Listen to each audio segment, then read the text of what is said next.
Well, I'm here right now in the Yahoo Esports studio in Sunnyvale to talk to someone who has reemerged from the darkness. You were, hiding in Vietnam for the past couple of years, Marn? I definitely wasn't hiding. All right. Well, what were you doing? I do stuff. All right.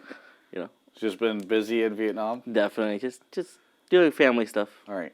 Well, you came back out for NCR this weekend after I just learned from Justin Wong, who I interviewed a moment ago, that you had like an MS Paint fundraising drive. Is that what's happened here? My stream layout is made by MS Paint because I can't afford for someone to make it for me. You know, all nice and beautiful. Right. So I took it upon myself to make my own stream layout. Okay. And the stream donated for me to come to this tournament. Right. So you came to NCR. I mean, was there a reason why you decided to try to come to this tournament in particular? Absolutely not. It was just, the stream people. They were like, hey, we want to see you in a tournament. Yeah. Please go. Here's a couple $100. Okay. That's what happened. Why not just move out here and come back to... I mean, you got fourth, right? Yeah, I got fourth. All right, we'll talk about that in a second, but why not just move back to California and get back into the fighting game scene? Because my friend, Justin has a really nice life now, and I don't have a place to stay. Oh, okay. I was on his couch for like 6 years, so now, he's busy. I don't have a place to stay. All right. So I live in Vietnam. But if you get sponsored by someone, you could stay out here and you actually get back into fighting games.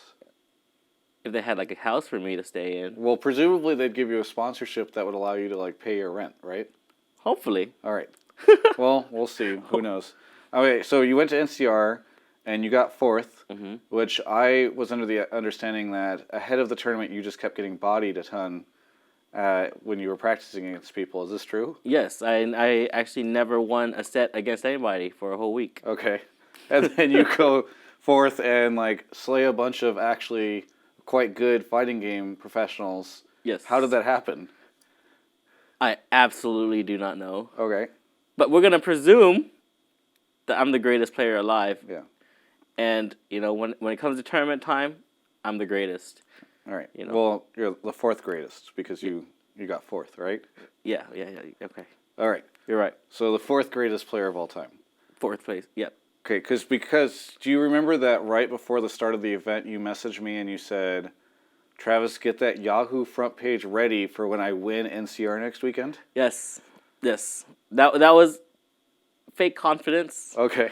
I didn't believe I was even going to make top 32, to be honest. All right. So, yeah. And now that you've gotten fourth, does that make you, does it make you want to compete again or come back? It does in a way, I haven't been here around for 2 years. I've missed it. I still keep up with tournaments and stuff. I still watch League of Legends. I still watch a lot of stuff, and it made me have my drive again. But even if I don't get sponsored or my stream doesn't, I'd be fine with just not playing. But I do love playing a lot. This was the first Street Fighter V tournament you competed in? Yes, I think? Yeah. Very first. So what do you think of the game now that it's out? I think it's a really good game. I feel like there's only one character made for me, which is the character that I play, Mika. And she's the only dishonest character in the game. All right. Can you expand on that? I feel like anyone could win with her. Not like another character where it takes a lot of hard work and dedication. Mika's a very, very different animal. Yeah. Yep. So you're just cheesing through the tournament with this dishonest character. Yes, and I tell people that.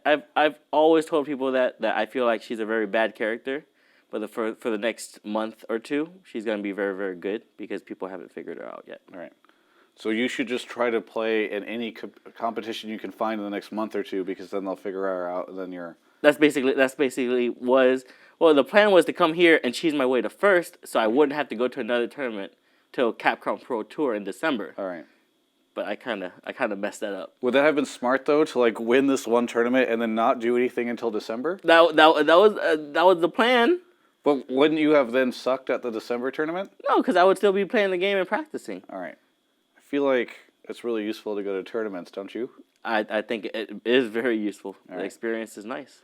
So you got fourth. Justin got third. What? Any thoughts on, besides your own performance, which I know is very entertaining for a lot of people? Any thoughts on the rest of the tournament?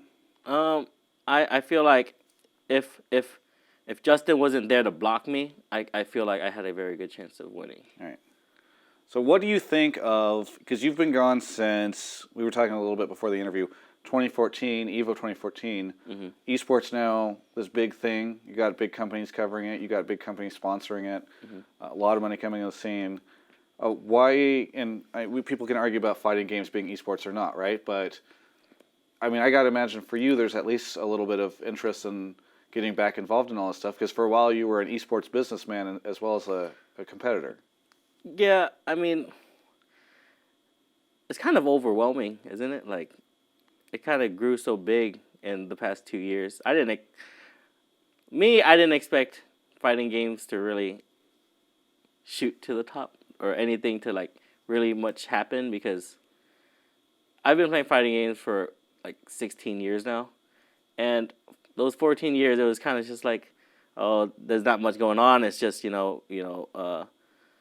tournaments here and there, not much coverage, stuff like that. It was like something like in the basement, you know what I'm saying? Very grassroots. Yeah.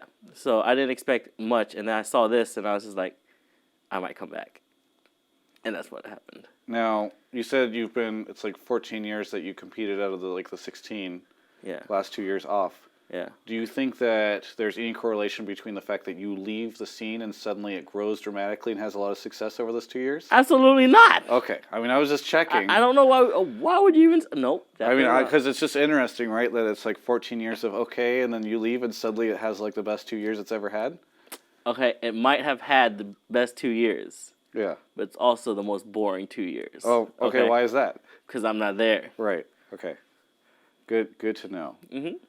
Yeah, any thoughts on, Capcom Pro Tour, all this stuff that's coming out? I think it's great for, everybody who's, wanting to play the game.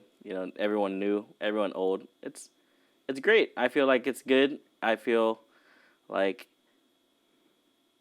it's good. Yeah. I don't have anything else to say about that. I would be remiss as a League of Legends interviewer if I didn't talk to you a little bit about League of Legends. I just recently shot a house tour with Immortals, and it made me really reflect on the house tour I did with Team Marn. Watching you get sprayed by a bidet, that was great. Do you remember that? I definitely don't want to remember that. All right. Well, hopefully we can find some B-roll of it. But anyway, that happened. That you were actually the first split of LCS ever, back when it was in that little studio getting shot and all that stuff. Now teams are worth, supposedly the rumors are over $1 million you can sell an LCS team for.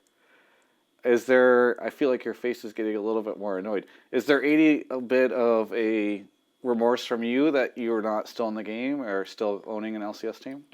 No, because to be honest, afterwards I realized I'm not a businessman. You know what I'm saying? Yeah. However, remember how about 10 minutes ago or 5 minutes ago I told you how I cheesed my way through. We basically cheesed our way through into the LCS. Yeah. We used Urgot, right? Yeah. Cheesed our way. And then the funniest thing is, we got cheesed out. All right. By Ezreal Jungle. Yeah. Yeah. So you blame Ezreal Jungle for the loss of your organization? No, I blame the gatekeeper, Maple Street. All right. And so that's sort of how you look at it. But, I mean, are there any moments that you're ever laying in Vietnam and you're just like, you look at the headline, which is report X League of Legends team sold for $1 million, and you're like, what could have been? Yeah, if we had stayed in another split, it would have been nice. Yeah. But I don't know if I would have. I definitely would have sold it. Definitely would have sold it. Well, you would have sold it after that split? Yeah. All right, so you would have accepted like $100,000 or something instead of the $1 million. At that time, who could say? You know what I'm saying? It's just like Bitcoin. Yeah, just like Bitcoin. League of Legends teams just like Bitcoin. I got you. I don't really watch League of Legends anymore. Yeah. You said you watch League still. I mean, it's getting kind of stale. Getting stale. All right. Well, is there any chance that we're ever going to see Team Marn rise again? Definitely not. People still wear Team Marn shirts. I understand that. You know, Okay. I saw, Brad Pluto at the Twitch office yesterday. Yeah. He was definitely wearing a Team Marn shirt. You also saw Nick Allen. I did a podcast with him last night. He was talking about bumping into you again. You guys have an interesting relationship. He said that and I'm paraphrasing here, something about how he hates you but also finds you entertaining. Something along those lines. I think that's 90% of the people in this world. All right. How do you feel about Nick Allen? I feel he's put on this earth to ruin my life. All right. However, he's a great guy, but if he could stop ruining my life, it would be fantastic. Has he done anything to ruin your life recently? No. Okay. But let's not talk about that. We were discussing a little bit ahead of this interview how he's now involved, like he used to be involved in Riot and League whenever you had a team there. Now he's at Twitch, who obviously have a role in the Capcom Pro Tour and all the Capcom stuff. Yeah. Any concern that if you continue to compete at Capcom stuff, Nick Allen will find you out again? I definitely think Nick Allen would do something to ruin my life again. All right. Well, maybe that's as good of a place as 80 to leave it on. Marn, so many people so excited to see you compete again. Fundraise your way out here. Is there anything that you would like to say to them? I just like to thank the people that watched my stream, flew me out, because it's actually been a very boring 2 years, and it actually made me very, very, truly happy inside that I got to come to one of these again. Even if I'm not able to come out ever again, it was actually one of the most fun times in the past 2 years that I've had. I feel like we'll see you again, Marn. I hope so. Yeah. Thank you so much for the interview. Mm-hmm. I'm Travis Gafford, and this is Yahoo Esports.